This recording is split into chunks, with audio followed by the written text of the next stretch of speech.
Bismillahirrahmanirrahim. Assalamualaikum warahmatullahi wabarakatuh.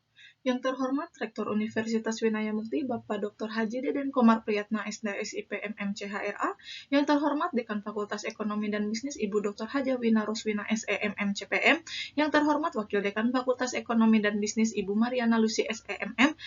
Yang terhormat Ketua Program Studi S1 Manajemen Bapak Dodi Tisna Amijaya SEMM, yang terhormat Dosen Pembimbing Magang Bapak Dr. Febi Febrian SEMM, dan yang terhormat Mentor Lapangan Magang Bapak Suratmanto ST. Pertama-tama, puji dan syukur saya panjatkan kehadirat ilahi Rabbi Allah Subhanahu wa Ta'ala, karena atas rahmat dan karunia-Nya saya bisa menyelesaikan tahap demi tahap kegiatan magang sebagai salah satu syarat untuk memperoleh gelar sarjana. Perkenalkan, saya Fasya Sapera Dwi Tiara dengan NPM 412242110438, program studi S1 Manajemen, untuk menyampaikan laporan hasil magang selama kurang lebih 3 bulan sejak 7 Oktober 2024 hingga 7 Januari 2025 di Dinas Perhubungan Provinsi Jawa Barat dengan judul laporan Sistem Manajemen Keuangan pada bidang pelayaran Dinas Perhubungan Provinsi Jawa Barat. Selanjutnya ada daftar isi yang memuat bab 1 pendahuluan, bab 2 profil organisasi dan aktivitas magang, bab 3 pembahasan, bab 4 kesimpulan dan rekomendasi, bab 5 refleksi diri. Selanjutnya bab 1 berisi latar belakang dan tujuan. Latar belakang. Dalam era pemerintahan yang baik dan bersih, transparansi dan akuntabilitas menjadi hal yang sangat penting, khususnya dalam pengelolaan keuangan negara. Mekanisme pelaporan keuangan yang efektif dan efisien menjadi kunci untuk memastikan penggunaan anggaran yang tepat sasaran. Dinas Perhubungan Provinsi Jawa Barat merupakan sebuah organisasi pemerintah daerah Provinsi Jawa Barat, termasuk sebuah organisasi yang dinamis, karena keberadaannya merupakan hasil perubahan atau likuidasi dari dua organisasi yang menangani masalah transportasi di Jawa Barat, yaitu organisasi atau instansi vertikal yang bernama Kantor Wilayah 10 Departemen Perhubungan Provinsi Jawa Barat dan organisasi atau instansi daerah yang bernama Dinas Lalu Lintas dan Angkutan Jalan DLLAJ Provinsi Daerah Tingkat 1 Jawa Barat. Pelayaran sebagai salah satu sektor vital dalam transportasi memiliki kompleksitas tersendiri dalam pengelolaan keuangannya. Dinas Perhubungan Provinsi Jawa Barat sebagai lembaga yang bertanggung jawab atas pengelolaan sektor pelayaran di wilayahnya memiliki peran krusial dalam memastikan bahwa mekanisme pelaporan keuangan yang diterapkan berjalan dengan baik. Selanjutnya tujuan. Yang pertama ada evaluasi atas praktik yang dilakukan selama magang. Selama magang, penulis membantu melengkapi dokumen-dokumen pertanggungjawaban dan membuat kwitansi rincian perjalanan dinas setelah memberikan pemahaman yang mendalam tentang prosedur dan regulasi yang berlaku. Penulis juga berkesempatan untuk menginput data ke dalam SIPD atau Sistem Informasi Pemerintah Daerah yang membantu dalam proses pengolahan data keuangan. Yang kedua, melakukan refleksi diri atas pengalaman magang. Selama menjalani magang di Dinas Perhubungan Provinsi Jawa Barat, penulis banyak belajar mengenai pengelolaan keuangan, khususnya dalam bidang pelayaran. Magang ini menjadi jembatan yang menghubungkan teori yang penulis pelajari selama perkuliahan dengan praktik di dunia kerja. Melalui tugas-tugas yang diberikan, penulis dapat mengaplikasikan konsep laporan keuangan secara langsung. Selanjutnya bab 2, profil organisasi dan aktivitas magang. Sejarah Dinas Perhubungan. Dinas Perhubungan Provinsi Jawa Barat sebagai objek penelitian merupakan sebuah organisasi yang dinamis karena keberadaannya merupakan hasil perubahan atau likuidasi dari dua organisasi yang menangani masalah transportasi di Jawa Barat, yaitu organisasi atau instansi vertikal yang bernama Kantor Wilayah 10 Departemen Perhubungan Provinsi Jawa Barat dan organisasi atau instansi daerah yang bernama Dinas Lalu Lintas dan Angkutan Jalan atau DLLAJ Provinsi Daerah Tingkat 1 Jawa Barat. Masing-masing institusi tersebut dalam perjalanannya telah mengalami beberapa kali perubahan dan akhirnya dengan diberlakukannya otonomi daerah melalui Undang-Undang Nomor 22 Tahun 1999, instansi vertikal Kantor Wilayah 10 Departemen Perhubungan Provinsi Jawa Barat dan instansi Dinas Lalu Lintas dan Angkutan Jalan Provinsi Daerah Tingkat 1 Jawa Barat dilikuidasi menjadi Dinas Perhubungan Provinsi Jawa Barat yang dibentuk berdasarkan Peraturan Daerah atau Perda Provinsi Jawa Barat Nomor 15 Tahun 2000 tentang Dinas Daerah Provinsi Jawa Barat yang kemudian strukturnya disempurnakan dengan Perda Nomor 5 Tahun 2002 tentang perubahan atas Perda Provinsi Jawa Barat Nomor 15 Tahun 2000 tentang Dinas Daerah Provinsi Jawa Barat. Pemerintah telah mengeluarkan Peraturan Pemerintah Nomor 41 Tahun 2007 tentang organisasi perangkat daerah yang isinya berupa panduan pembentukan organisasi perangkat daerah bagi pemerintahan daerah provinsi dan pemerintahan daerah kabupaten atau kota yang disesuaikan dengan potensi dan beban kerja yang dimiliki masing-masing daerah. Oleh karena itu, organisasi perangkat daerah di lingkungan pemerintahan daerah Provinsi Jawa Barat ikut berubah dengan mengacu pada peraturan tersebut dan khusus Dinas Perhubungan Provinsi Jawa Barat dibentuk berdasarkan Peraturan Daerah Nomor 21 Tahun 2008 tentang Organisasi dan Tata Kerja Dinas Daerah Provinsi Jawa Barat dan mulai berlaku efektif per Januari 2009. Selanjutnya ada struktur organisasi Dinas Perhubungan Provinsi Jawa Barat. Yang paling atas itu ada Kepala Dinas, selanjutnya ada Sekretaris, lalu bidang lalu lintas, bidang angkutan jalan, bidang pelayaran, bidang perkereta apian dan pengembangan transportasi, UPTD PPPLLAJ Wilayah 1, UPTD PPPLLAJ Wilayah 2, UPTD PPPLLAJ Wilayah 3, UPTD PPPLLAJ Wilayah 4, UPTD PPPP Laut, UPTD PPLLASDP, dan UPTD PJK Nusawiru. Selanjutnya ada tugas pokok dan fungsi Dinas Perhubungan. Tugas pokok Dinas Perhubungan melaksanakan urusan pemerintahan bidang perhubungan meliputi transportasi darat, transportasi laut dan angkutan sungai, danau, dan penyeberangan, transportasi udara dan perkereta apian yang menjadi kewenangan provinsi, melaksanakan tugas dekonsentrasi sampai dibentuk Sekretariat Gubernur sebagai wakil pemerintah pusat dan melaksanakan tugas pembantuan sesuai bidang tugasnya. Selanjutnya, fungsi Dinas Perhubungan ada 4. Yang pertama, penyelenggaraan perumusan kebijakan teknis di bidang perhubungan yang menjadi kewenangan provinsi. Yang kedua, penyelenggaraan pengelolaan di bidang perhubungan yang menjadi kewenangan daerah provinsi. Yang ketiga, penyelenggaraan fungsi lain sesuai dengan tugas pokok dan fungsi. Yang terakhir, penyelenggaraan administrasi dinas dan penyelenggaraan evaluasi dan pelaporan dinas. Selanjutnya, tugas pokok dan fungsi bidang pelayaran. Tugas pokok bidang pelayaran yang pertama menyelenggarakan pelayanan dan pengawasan kelancaran lalu lintas dan angkatan laut, sungai, danau, dan penyeberangan. Yang kedua menyelenggarakan pengendalian dan pengawasan trayek dan usaha angkutan laut, sungai, danau, dan penyeberangan. Yang ketiga menyelenggarakan pengendalian dan pengawasan sarana dan prasarana pelabuhan laut, angkutan sungai, danau, dan penyeberangan. Yang keempat menyelenggarakan penyusunan program kerja Balai Pengelolaan Pelabuhan Laut, Angkutan Sungai, Danau, dan Penyeberangan. Yang terakhir menyelenggarakan pengkajian bahan petunjuk teknis operasional, pengelolaan pelabuhan laut, angkutan sungai, danau, dan penyeberangan. Kemudian ada fungsi bidang pelayaran ada 2, yaitu penyelenggaraan pengkajian bahan petunjuk teknis, pengelolaan pelabuhan laut, angkutan sungai, danau, dan penyeberangan. Yang kedua, penyelenggaraan pelayanan, pengendalian, dan pengawasan lalu lintas dan angkutan laut, sungai, danau, dan penyeberangan. Selanjutnya di sini ada struktur organisasi bidang pelayaran. Itu ada Kepala Dinas Perhubungan Bapak Insinyur A. Koswara MP, kemudian ada PLT Kepala Bidang Pelayaran Perhubungan Bapak Deni Gumelar STMT, kemudian ada PLT Sekretaris Bapak Dr. Tata Binaudin STMSI, kemudian ada Pengelola Keuangan atau BPP Bapak Rikrik Jami Tarikat AMD LLAJ, kemudian ada Analisis Kebijakan Ahli Muda Bapak Asroyudin L. Kudsi SOS MSI, dan Bapak Suratmanto ST, kemudian ada pelaksana Bapak Deden Edwin SE, Ibu Diah Perwitasari Eskel, Bapak Brenda Utama SE, Ibu Lara Sinta Rukmi ST Erpel, Bapak Muhammad Lutfan Anton SE, Ibu Arina Pramudita Abadi ST, Bapak Avesina Dian Widiarto ST, kemudian ada tenaga teknis pelaksana kegiatan, ada Bapak Arif Wartakusuma Eskom, dan Bapak Taufik Hidayat SAP. Selanjutnya, aktivitas magang. Ada waktu pelaksanaan magang. Kegiatan magang ini dilaksanakan di Dinas Perhubungan Provinsi Jawa Barat yang beralamat di Jalan Sukabumi, nomor 1, Kaca Piring, Kecamatan Batu Nunggal, Kota Bandung, Jawa Barat, dengan kode pos 40271. Pelaksanaan kegiatan magang ini berlangsung selama 3 bulan dari mulai tanggal 7 Oktober 2024 sampai dengan 7 Januari 2025. Waktu bekerja setiap hari Senin sampai Jumat dari mulai pukul 7.30 waktu Indonesia bagian Barat sampai dengan pukul 16.00 waktu Indonesia bagian Barat.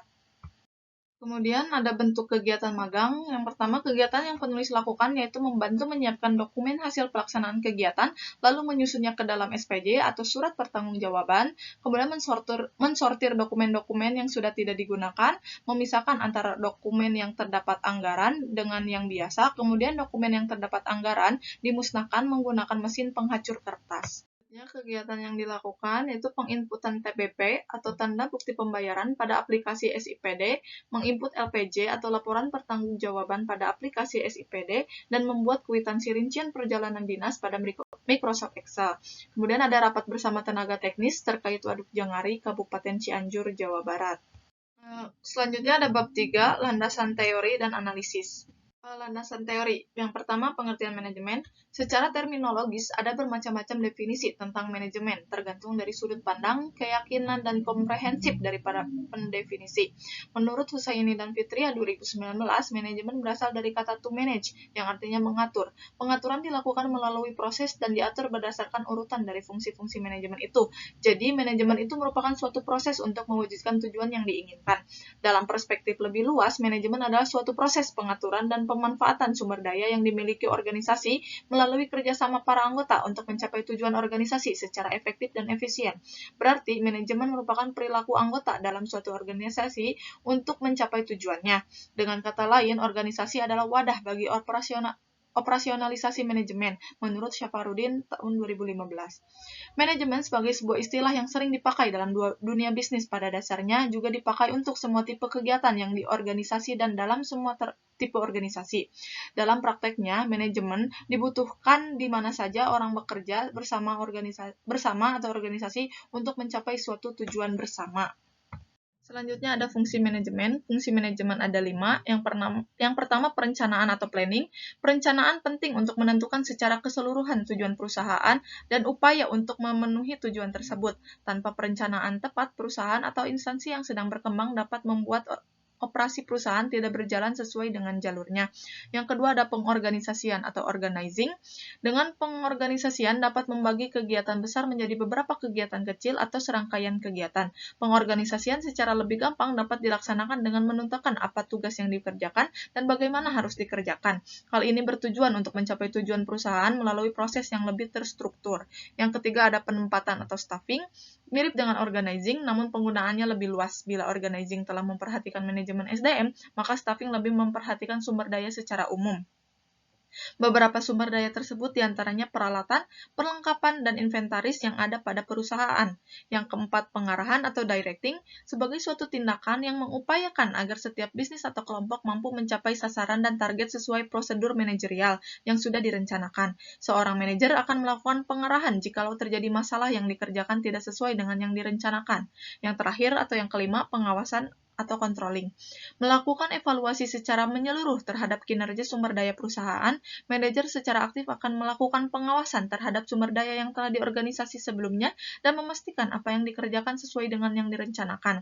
Adanya kesalahan atau penyimpangan dalam menjalankan tugas dapat dikoreksi untuk menjadi pembelajaran pada perencanaan tahap berikutnya. Selanjutnya, pengertian manajemen keuangan. Menurut Jaya 2018, aktivitas manajemen keuangan, kegiatan yang dilakukan oleh organisasi dalam merencanakan keuangan, mengelola aset, menyimpan dana, serta mengendalikan aset atau dana perusahaan.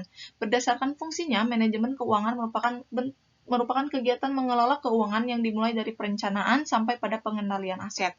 Pada dasarnya, manajemen keuangan adalah salah satu bagian di dalam teori akuntansi atau konsep dasar akuntansi. Sedangkan dalam buku Haryani 2021, manajemen keuangan merupakan suatu proses kegiatan keuangan untuk mendapatkan dana dan pengelolaan keuangan perusahaan untuk mencapai tujuan yang telah ditetapkan. Berdasarkan beberapa pengertian tersebut, dapat disimpulkan bahwa manajemen keuangan merupakan segala kegiatan aktivitas yang dilakukan oleh manajer keuangan yang meliputi perencanaan, pengalokasian, dan pengendalian untuk mencapai tujuan perusahaan. Selanjutnya ada fungsi manajemen keuangan.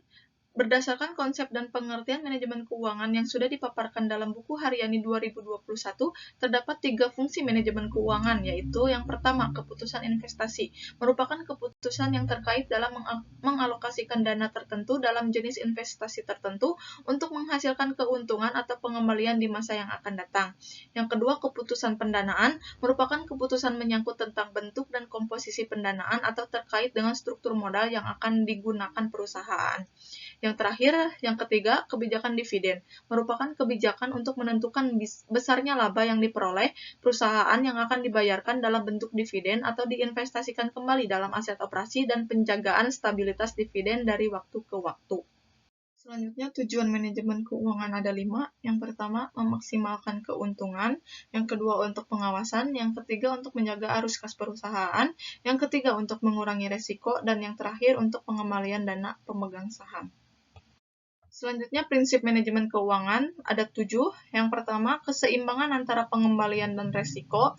Yang kedua, nilai waktu uang yang dipertimbangkan dalam memperoleh pengembalian. Yang ketiga, uang kas lebih utama dibandingkan dengan laba akuntansi. Yang keempat, pertambahan arus kas masuk dari investasi bersih yang positif akan menambah pendapatan bagi perusahaan. Yang kelima, persaingan pasar dapat menyebabkan kendala dalam mengembangkan usaha. Yang keenam, pasar modal yang efisiensi adalah pasar yang merespon cepat dapat menetapkan harga yang tepat. Yang terakhir atau yang ketujuh, masalah keagenan, yaitu munculnya konflik kepentingan antara agen dan prinsipal atau agency problem. Kemudian pengertian akuntansi pemerintah.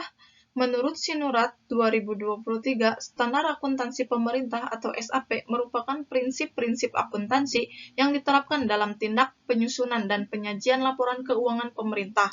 Laporan bisa berupa laporan keuangan pemerintah pusat atau LKPP dan laporan keuangan pemerintah daerah atau LKPD.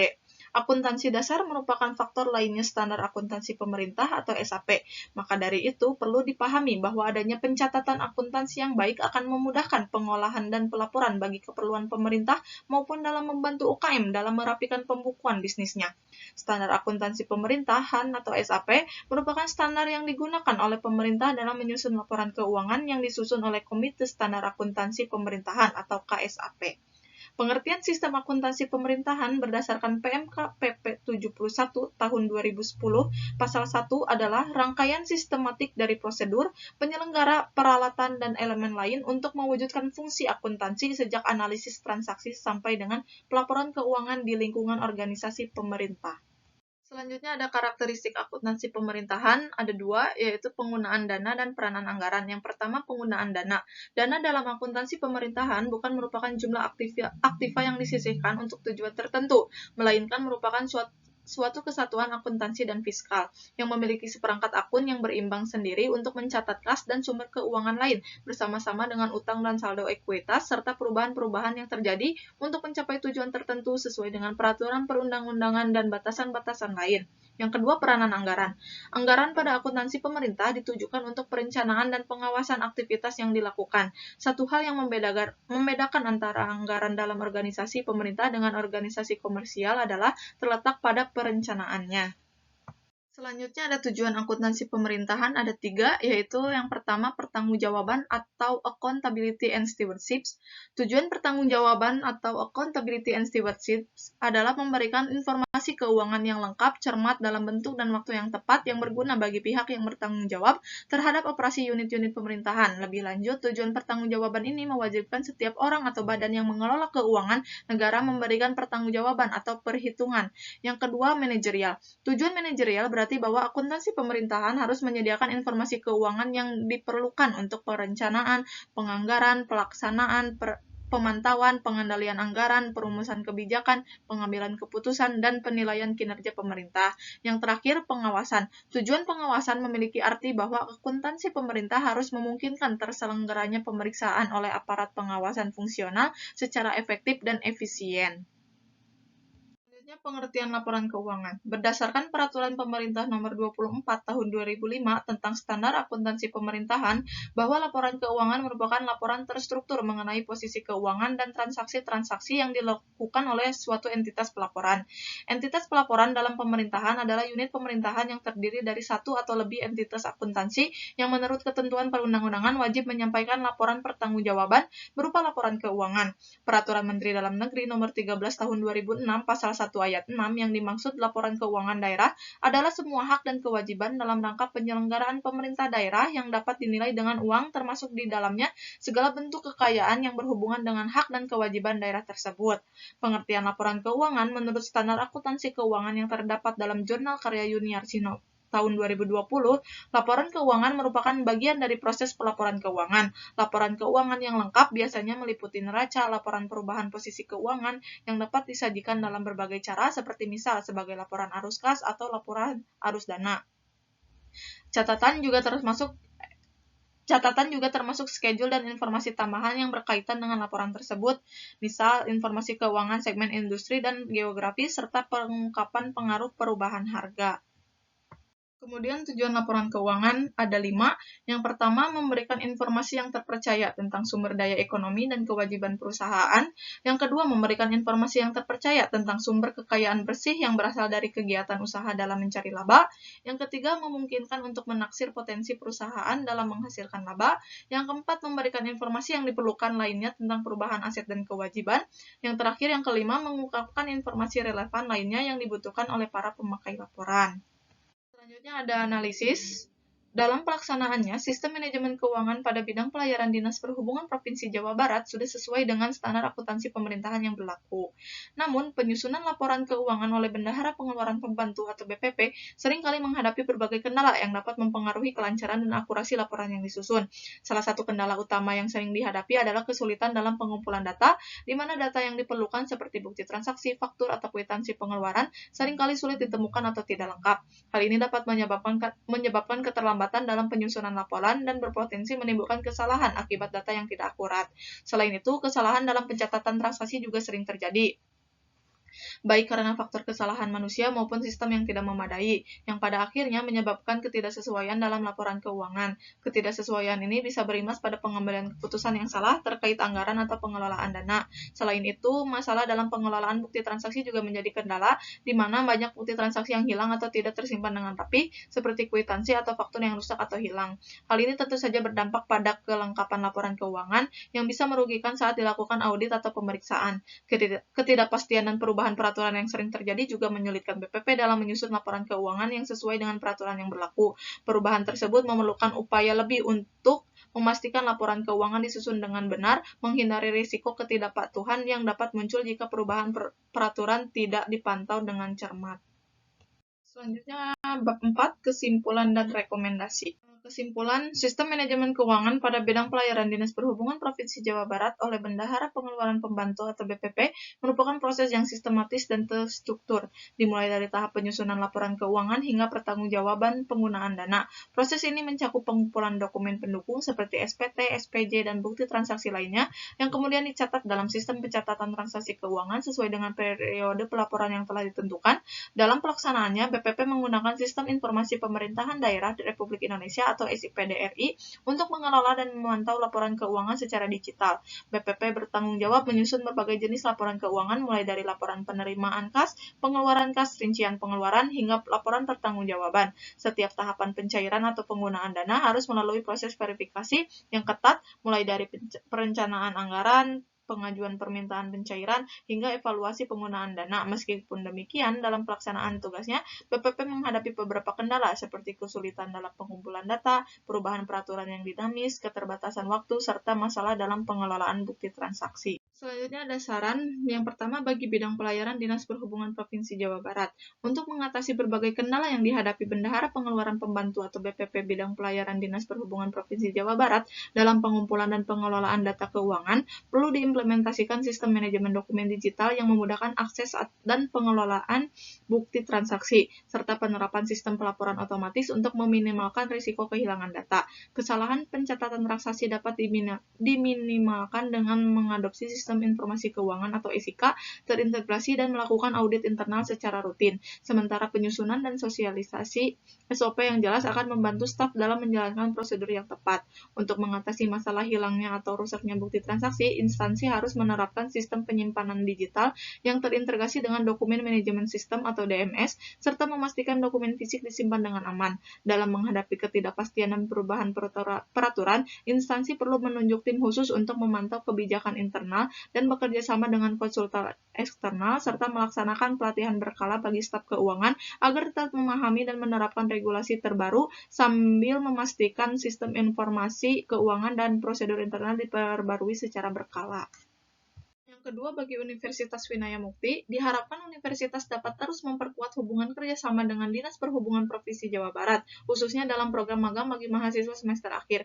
Kerjasama ini diharapkan dapat menciptakan peluang bagi mahasiswa untuk lebih mendalami materi yang relevan serta memberikan pengalaman langsung melalui analisis dan pemecahan masalah yang terjadi di lapangan. Selain itu, universitas disarankan untuk meningkatkan keterlibatan mahasiswa dalam kegiatan praktis agar mahasiswa dapat mengaplikasikan teori yang diperoleh selama perkuliahan dalam konteks dunia kerja yang sesungguhnya. Yang ketiga, bagi penulis. Diharapkan penulis dapat lebih memahami terhadap topik yang dibahas dengan menggali lebih banyak referensi serta praktik dalam sistem manajemen keuangan di instansi pemerintah atau perusahaan. Selain itu, penulis dapat lebih banyak menekankan pentingnya praktik langsung di lapangan dan berperan aktif terkait dalam meningkatkan efisiensi pengelolaan keuangan. Selanjutnya ada bab 5, refleksi diri. Setelah menyelesaikan kegiatan magang ini, penulis merasa sangat bersyukur dan beruntung dapat menjalani pengalaman yang berharga ini.